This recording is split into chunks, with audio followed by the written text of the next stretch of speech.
हरिओम. चिंतन. प्रवचन क्रमांक 27.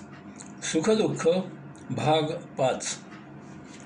भगवंत श्री उपदेश करतात, सुखीन क्षत्रियाः पार्थ लभन्ते युद्धमीदृश्यम.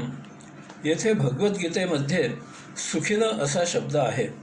येथे सुख याचा अर्थ विशेष आवड पूर्ण झाल्याचे समाधान असा आहे.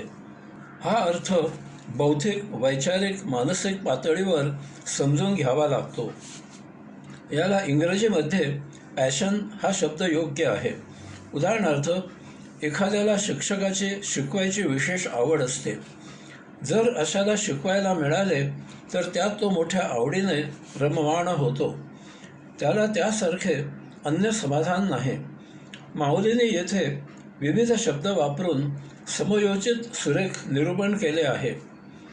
अर्जुना झुंज देखे आताचे, हे हो काजे दैव तुमचे, की निधान सकळ धर्मांचे प्रगटले असे.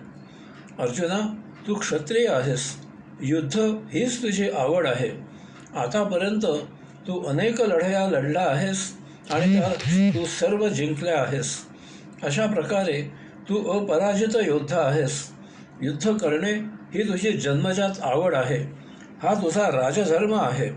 या योगे तुला कर्मयोगाचे समाधान मिळणार आहे. सांप्रत प्राप्त झालेल्या युद्धाकडे पाहिले तर हे तुझे दैवच फळाला आले आहे. ही तुझ्यावर दैवाची कृपा आहे. कारण तुला या युद्धामुळे जे काही प्राप्त जन्मामध्ये धर्म पाळायचे आहेत त्या सर्व धर्मांचा ठेवाच तुझ्यापुढे आपोआप चालून आला आहे. अर्जुनाचे या जन्मामध्ये पाळायचे काही महत्त्वाचे धर्म असे आहेत. 1. समोर आलेल्या युद्धाचे आव्हान स्वीकारणे, तेथे माघार न घेणे हा त्याचा क्षात्र धर्म आहे. 2. त्याची मातृभूमी राज्य कौरवाने कपटाने गिळंकृत केले आहे. ती मातृभूमी शत्रूकडून जिंकून घेणे हा त्याचा धर्म आहे. 3. आपल्या राज्यातील प्रजेचे रक्षण करणे, कौरवाने जे जुलमाचे राज्य त्यांच्यावर लादले आहे ती परकी सत्ता उलथून स्वातंत्र्य प्राप्त करणे, रयतेला न्यायाचे, धर्माचे राज्य देणे हा त्याचा धर्म आहे. 4. त्याच्या कुटुंबियांवर जुलूम केला गेला त्या नीचांना शासन करून कुटुंबियांना न्याय मिळवून देणे हा त्याचा धर्म आहे. सांप्रत समोर आलेल्या युद्धाचे आव्हान स्वीकारून या आणि अशा सर्व प्रकारच्या धर्मांचे त्याच्याकडून आपोआपच पालन होणार आहे. युद्धाचे आव्हान स्वीकारण्याच्या त्याच्या स्वभावाला हे अनुकूल आहे. माऊली पुढे म्हणतात, हा संग्रामो काय म्हणिपे, की स्वर्गची येणे रूपे, मूर्तका प्रतापे उदो केला. याला युद्ध असे म्हणू नको, कारण येथे तुला स्वधर्माने प्राप्त स्वकर्म करायला मिळत असल्यामुळे हा तुझ्यासाठी कर्मयोग आहे. तुझ्या जन्माचे सार्थक होऊन हे तुझ्यासाठी मुक्तीचे दारच उघडले आहे. किंवा तुझ्या शौर्याला साजेशी, वैभवशाली, सामर्थ्यशाली योग्यताच तुझ्यापुढे हात जोडून सेवेला रुजू झाली आहे. माऊली पुढे म्हणतात, ना तरी गुणाचेनी पती करे, आरतीचेनी पडी भरे, हे कीर्तीची स्वयंवरे आली तुझं. तुझ्या आव्हानात्मक स्वभावावर, युद्धोत्सुक गुणावर, अपराजित प्रसिद्धीवर लुब्ध होऊन, आकर्षित होऊन, भाडून जणू प्रत्यक्ष कीर्तीच तुला वरमाला घालण्यासाठी आली आहे. या युद्धामुळे प्रसिद्धी, प्रतिष्ठा, मान सन्मान, राज्योपभोग, वृद्धांची सेवा, ऋषीमुनींची सेवा, प्रजेची सेवा, कौटुंबिक कर्तव्य करण्याची तुला उत्तम संधी आयतीच चालून आली आहे. तू जगज्जेता, धर्मरक्षक, न्यायनिष्ठ असून तुझ्या या गुणांवर भुस्त ठेवून प्रजा स्वातंत्र्याची वाट पाहत आहे. चालताना ठेच लागावी आणि पाहावे तर चिंतामणी सापडावा. जांभईल्याला तोंड उघडावे आणि त्यात अमृत सिंचन व्हावे. अशा प्रकारच्या योगायोगाने या धर्मयुद्धाची संधी तुला मोठ्या भाग्याने, पुण्याईने प्राप्त झाली आहे. तेव्हा अर्जुना, या संधीचा लाभ घे. सुखीन या शब्दावरून आपण हाच बोध घ्यायचा आहे.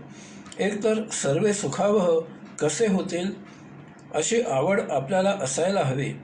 आणि जर अशी संधी चालून आली तर आपण ती संधी तत्काळ स्वीकारून त्यात सर्वस्व झोकून देऊन ती पूर्णत्वास न्यायला पाहिजे. अशी संधी आली असताना त्याकडे पाठ फिरवली तर काय होते ते सुखीनं यावरून दुःखधरम असा शब्द वापरून भगवंत श्री पुढे इशारा देतात. निंदंतस्तव सामर्थ्यम ततो दुःखधरम नु किम. याचे माऊली निरूपण करतात. हे म्हणिती गेला रे गेला, अर्जुन आम्हा बिहाला, हा सांगे बोलू उरला निका काही. तुझे शत्रू तुझे हे सात्विक आध्यात्मिक तत्त्वज्ञान जाणणार नाहीत. ते म्हणतील हा अपराजित जगज्जेता सर्वश्रेष्ठ धनुर्धारी म्हणून जगप्रसिद्ध असलेला अर्जुन, खरे पाहता हा भ्याड भित्रा डरपोक असलेला अर्जुन आम्हाला घाबरला, युद्धभूमी सोडून पळाला. अर्जुना, अशी तुझी अपकीर्ती, नाकर्तेपणा, पळपुटेपणा, तुझ्या मागे तुझे दूषण म्हणून सर्वांच्या स्मरणात राहील. हे चांगले आहे का सांग बरे. माऊली पुढे म्हणतात. लोक सायासे करुनी बहुते, का वेचिते आपले जीविते, परी वाढविती कीर्तिते धनुर्धरा. अर्जुना, अरे लोक प्रसंगी आपले प्राण पणाला लावतात, परंतु आपली कीर्ती वाढवतात, जपतात. येथे वास्तव तर अगदी उलट आहे. तुझ्या कीर्तीची स्तुतीसुमने भाटांपासून राजांपर्यंत सर्वजण गात असतात. तुला अशी फार नामी संधी आपोआप आली आहे. माऊली पुढे म्हणतात. ते अगाधपण जाईल, मग हिणवय अंगा येईल, जरी मागुता निखसील न झंज तुझी. आणि हे पळता पळो नेदती, धरुनी अवकाळा करीती, न गणित कुटी बोलती ऐकता तुझं. अर्जुना, तू जर युद्ध न करता मागच्या मागे पळून जाऊ लागलास तर तुझ्या पराक्रमाचा हा डंका नाहीसा होईल. तुला कमीपणा येईल. तुला हे पळून जाऊ देणार नाहीत. ते तुला पकडतील आणि तुझे हाल हाल करतील. त्यावेळी ते जे तुला कटू शब्द निंदात्मक बोल ऐकवतील त्याची गणती करणे अशक्य होईल. आपला लौकिकाच्या बरोबर विरुद्ध अलौकिक होणे हे जीवित असताना सहन करणे अशक्य असते. दात पडलेल्या सिंहाची अवस्था आपण समजू शकतो, परंतु जो ऐन बहरात आहे त्याची केविलवाणी अवस्था झाली तर त्याचा स्वीकार करणे मनाला महायातना, दुःख, पीडा देणारे ठरते. गणगोत या पुस्तकामध्ये म्युझिक डायरेक्टर केशवराव भोळे या शब्दचित्रातील पुलंच्या एका वाक्यात जरा बदल करून म्हणावेसे वाटते. अरे, ज्याने नांती गाजती पेशवाई पाहिली त्याला जर आताचा शनिवारवाडा आणि त्याचा तो पडका बुरुज पाहावा लागला तर त्याची अवस्था कशी होईल. भगवंत श्री पुढे सांगतात. सुखदुःखे समे कृत्वा लाभालाभौ जयाजयो. माऊली निरूपण करतात. सुखी संतोषाने यावे, दुःखी विषादानं भजावे, आणि लाभालाभ न धरावे मना माझी. सुख आणि दुःख या तात्विक दृष्टीने काहीही फरक नाही. दोन्हीही समसमान आहेत. कारण जर सुख झाले तर त्यानंतर दुःख सहन करावे लागते. तसेच जर दुःख झाले तर त्यानंतर सुख येते आणि असा हा आटापाट्याचा खेळ अव्याहत सुरूच राहतो. हे एक सतत फिरत राहणारे सांसारिक चक्र आहे. यामधून सुटका हवी असेल तर जेव्हा सुख होते तेव्हा त्यात संतोष मानू नये, आणि जेव्हा दुःख होते तेव्हा त्यामुळे विषादाच्या आहारी जाऊ नये. हा सर्व मनाचा खेळ असतो, त्याला जराही महत्त्व देऊ नये. सुख होणे किंवा दुःख होणे, फायदा होणे किंवा तोटा होणे हा संसारात येणारा एक क्षुल्लक अनुभव आहे. त्याचा गांभीर्याने विचार करू नये, कारण या अवस्था टिकाऊ नाहीत. त्या येत जात असतात. त्याकडे लक्ष न देता आपण आपले स्वधर्माने प्राप्त स्वकर्म चोख करत असावे. त्यायोगे आपल्यातले गतसंचित झपाट्याने संपते आणि शिवाय नवे संचित निर्माण होत नाही. हीच मुक्तीची यात्रा आहे. स्थितप्रज्ञ ही श्रीमद भगवद्गीतेची आदर्श मूर्ती आहे. त्रयस्थपणे, साक्षीत्वाने, अलिप्तपणे राहून आचरण करणे ही आपल्या जीवनाचे सर्वसार आहे. अशा प्रकारे जीवन जगल्यास अन्य काहीही प्रयास न करता कैवल्यानंदमय जीवन जगले जाते आणि आपण सहजच नैसर्गिकपणे मुक्त होतो.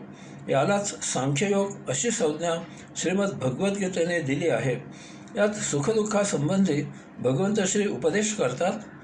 दुःखेष्वनुद्विग्धमनाः सुखेश्च विगतस्पृहाः. माऊली निरूपण करतात, नाना दुःखी प्राप्ती जयासी उद्वेगू नाही चित्ती आणि सुखाची या आरती अडपै जेना. अनेक प्रकारे जरी दुःखाचा डोंगर कोसळला तरी मनामध्ये उद्विग्न होऊ नये. विचलित न होता प्राप्त परिस्थिती ज्ञानाने समजून स्वीकारावी आणि त्यावर उपाय करावा. प्रसंगाने भांबावून सैरभैर होऊ नये. अशावेळी काही कालावधी प्राप्त परिस्थिती सहन करावी. दुःख हा वैश्विक नियम आहे. तसेच सुखाची इच्छा धरून जे काही मिळवावे यात रममाण होऊ नये. अशा विचारात मग्न राहू नये. सुखाची महत्त्वाकांक्षा बाळगू नये. कारण आपल्या लायकीपेक्षा जास्त आणि ती वेळ झाल्याशिवाय आपल्याला काहीही मिळत नाही. ती त्या परमोच्च शक्तीची इच्छा असते.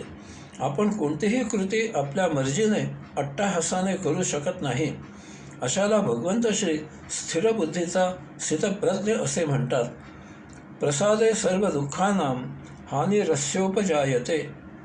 माऊली निरूपण करतात, देखे अखंडित प्रसन्नता हाथी जेथ चित्ता तेथ रिगणे नाही समजता संसार दुःख. तैसे हृदय प्रसन्न होये तरी दुःख कैसे के आहे तेथ आपैसे बुद्धी राहे परमात्म स्वरूपी. आपण आपले चित्त सदैव प्रसन्न ठेवावे. चित्त ही मनाची बाह्य दशा आहे. याचा अर्थ बाह्यभागी आपल्या पंचज्ञानेंद्रियांना जे जे ज्ञात होते त्याने आपण विचलित होऊ नये. बाह्यभागी आपल्याशी संबंधित जे जे घडते ते ते सर्व आपण स्वीकारावे. त्यामुळे उल्हसित अथवा नाराज होऊ नये. सुखदुःख होणे ही आपल्या मानवी भावदशा आहे. त्यामुळे आपण गडबडून जाण्याचे काहीही कारण नाही.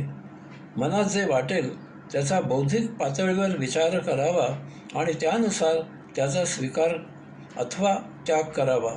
यायोगे आपण शांत राहतो आणि त्याचा परिणाम म्हणून आपण सदा प्रसन्न असतो.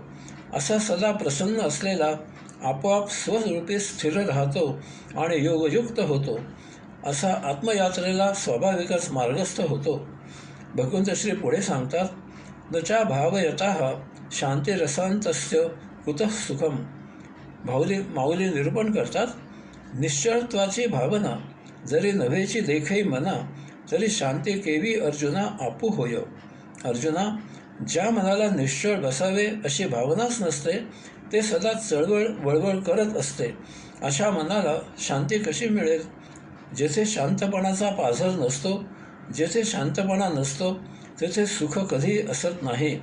सुखाचा रस्ता शांत मनात नांदत असतो. जो अस्थिर असतो, कधीही शांतपणे हालचाली करत नाही, त्याला शांतपणे विचार करायची सवयच नसते. अस्थिर वृत्तीचा परिपूर्ण विचार करूच शकत नाही. तो फार मर्यादित काळाचा, मर्यादित परिणामांचा, मर्यादित स्थितीचा विचार करतो. याचप्रमाणे त्याचे विचार उथळ असतात. तो स्वतःचा सुद्धाही पूर्णपणे विचार करत नाही. असा अल्प परिणामांचा, अल्प कालावधीचा वरवर विचार करतो. याचबरोबर त्याचे विचार सतत बदलत असतात. एखादी गोष्ट करायची असे जरी ठरले तरी असा आयत्या वेळी नक्की काय करेल याचा काहीही कोणीही अंदाज करू शकत नाही. यामुळे अशाचे निर्णय दीर्घ कालावधीसाठी निरुपयोगी ठरतात. ते सर्वसमावेशक नसतात. यामुळे त्याला स्थिरता नसते. असा सतत ताणतणावाखाली वावरत राहतो. असा स्वतःसह त्याच्याबरोबर असलेल्यांचेही नुकसान करतो. यामुळे अशा व्यक्तीपासून लोक 4 हात दूर राहणेच पसंत करतात. याचा परिणाम म्हणून असा एकलकोंडा होतो. त्याला सुख कसे प्राप्त होणार? भगवंत श्री पुढे सांगतात, अज्ञश्चात श्रद्धधानश्च शांततात्मा विनश्यति. नायम लोकोस्ति न परो न सुखम संशयात्मनः. माऊलींचे निरूपण पाहण्याआधी यामुळे एक जो गैरसमज होतो त्यासंबंधी प्रथम निरूपण करू. येथे अज्ञान, संशय आणि सुख यांची सांगड घातलेली आहे. आपण असे म्हणतो की अज्ञानामध्ये सुख असते. यासाठी लहान बाळाचे उदाहरण दिले जाते. येशू ख्रिस्त म्हणतात की देवत्व म्हणजे लहान मूल. एखाद्या घरात मयत झालेली असते. त्यामुळे तेथे दुःखच वातावरण असते. एखाद्या घरातील नोकरी करणाऱ्या व्यक्तीला पगारवाढ झालेली असते आणि शिवाय बढती मिळालेली असते. त्यामुळे तेथे सुखावह वातावरण असते. अशावेळी त्या दोन्हीही घरामधील छोटे बाळ मोठ्या मजेत आनंदाने काही स्वरावली गुणगुणत आपल्याच नादात आपल्या खेळण्याशी रममाण झालेले असते.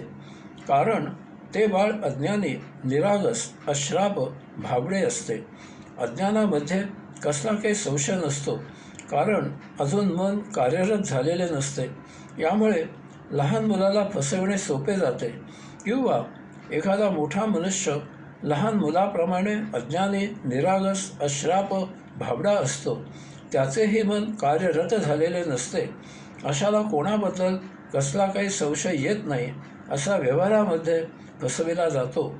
आणि तरीही अज्ञानी, निरागस, अश्राप, भाबडे मूल काय किंवा मोठा मनुष्य काय असे दोघेही आनंदात असतात. कारण आपण फसविले जात आहोत ही जाण त्यांना नसते. यामुळे त्यांना सुख नसते आणि दुःखही नसते. एक प्रकारची अज्ञानामधील स्थितप्रज्ञता, तटस्थपणा, साक्षत्व, विरक्ती असते.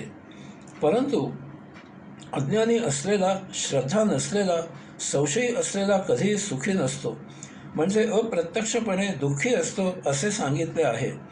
म्हणजे प्रचलित अर्थाच्या बरोबर विरुद्ध सांगितले आहे. हे लक्षात घेऊन आपला विषय सुखदुःख हा आहे. त्या अनुषंगाने आता आपण माऊलींचे निरूपण पाहू.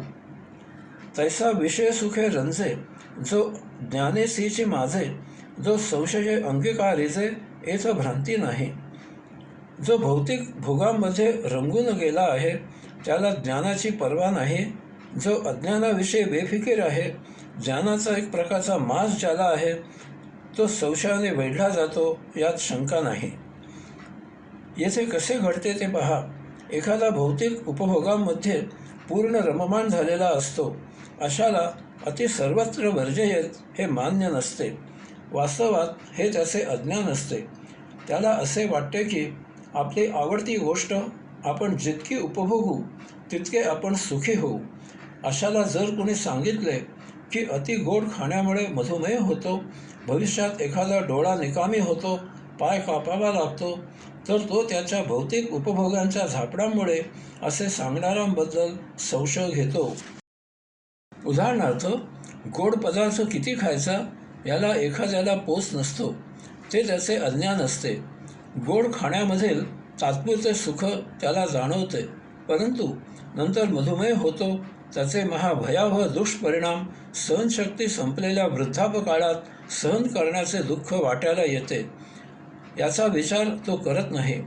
कोणी सांगितले तरी तो त्याबद्दल बेफिकीर, बेपर्वा, बेमुरवत राहतो. असे सांगणाऱ्याबद्दलच तो संशयी असतो आणि त्याला सुनावतो. गोड खायला तशी आर्थिक परिस्थिती असावी लागते. जो साखरेचे खाणार त्याला देव पावणार. मी मेहनत घेतोय, कमावतोय म्हणून गोड खातोय. माऊली पुढे सांगतात, मग संशय जरी पडिला तरी निभ्रांत जाणे नासला, ते ऐहिक परत्रा मुकला सुखासी गा. अशा प्रकारे तो संशयाने ग्रासला त्याला निःसंशयपणे घात झाला असे समजावे. कारण अशाला या लोकी सुख मिळत नाही आणि परलोकीही सुख मिळत नाही. या लोकी मिळत नाही कारण त्याला प्रत्येक ठिकाणी संशय असतो. तो मोकळेपणाने जगू शकत नाही. यामुळे त्याचे संचित शिल्लक राहते. या संचितामुळे तो स्वर्गात जावो अथवा नरकात जावो, त्याला सह्य किंवा असह्य भोग भोगावेच लागतात. ते केवळ दुःखदायक असतात. आणि म्हणून आपण ज्ञानाने, श्रद्धेने किंचितही किंतु न बाळगता सद्गुरूकडून आध्यात्मिक तत्त्वज्ञान ग्रहण करावे. सद्गुरूचा सत्संग करावा. त्याप्रमाणे योगाचरण, आत्माचरण करावे. या योगे आपण ज्ञानाने, श्रद्धेने निःशंक राहून आचरण करावे. त्यामुळे आपले गतसंचित संपते आणि नवीन संचित निर्माण होत नाही. यामुळे आपले या लोकी जीवन आनंदात जगले जाते आणि संचित संपून मुक्तीची यात्रा आरंभ होत असल्यामुळे आपण परलोकीही आनंदात असतो. आता आपण सुरुवातीला जे अज्ञानी लहान बालकाचे आणि भाबड्या मोठ्या व्यक्तीचे जे उदाहरण घेतले होते त्याचे पुढे काय होऊ शकते ते पाहू. एखादे अज्ञानी भाबडे अश्राप लहान मूल असे असते की ते आईच्या कडेवर असताना जर एखादी व्यक्ती त्याच्या आईजवळून बोलू लागली तर ते मूल अगदी निरागसपणे हसत काहीतरी बालसुलभ खोड्या काढून त्या व्यक्तीचे लक्ष त्याच्याकडे वेधून घेऊ लागते. अशात जर त्या व्यक्तीने त्याला कडेवर घेण्यासाठी हात पुढे केले तर ते मूल निशंकपणे त्याच्याकडे हसत हसत सहजच जाते. असे हे मूल लहानपणापासूनच फ्रेंडली विथ ऑल असते. परंतु काही लहान मुलांना अगदी पाळण्यात असतानापासून तीव्र संवेदना असतात. त्याला नेहमी उचलून घेणारे आई, बाबा, आजी, आजोबा या व्यतिरिक्त जर कोणी उचलून घेऊ लागले तर ते संशयाने ग्रस्त होते, घाबरते आणि जोरजोरात रडून प्रतिकार करते. अशाच प्रकारे एखादी व्यक्ती स्वभावतःच अज्ञानी, भाबडी, अश्राप, निरागस असते. परंतु अशामध्ये काही व्यक्ती अशा असतात की त्या अनोळखी त्रयस्थ व्यक्तीवर विश्वास ठेवत नाहीत. एखादी अनोळखी व्यक्ती त्यांच्याजवळ व्यवहार करू लागली तर ते संशयी होतात आणि ते त्यांच्या जवळच्या व्यक्तीला विचारूनच व्यवहार करतात. परंतु जर त्यांच्या ओळखीची व्यक्ती त्यांच्याजवळ व्यवहार करू लागली आणि समजा की तो व्यवहार लबाडीचा असला तर अज्ञानामुळे ते न जाणल्यामुळे ते त्याच्याजवळ व्यवहार करतात आणि फसतात. ते फसले गेले आहेत हेही त्यांना फार उशिरा समजते. असो, तर तात्पर्य असे आहे की अज्ञान, अश्रद्धा, संशय यामुळे कोणीही सुखी होत नाही. म्हणून ज्ञानाला फार महत्त्व आहे. ज्ञानामुळे आपल्याला व्यवहार उमजतो आणि मग आपण श्रद्धेने निसंशय होऊन व्यवहार करतो. यात संचित संपते आणि मुक्तीची यात्रा आरंभ होते. हरिओम.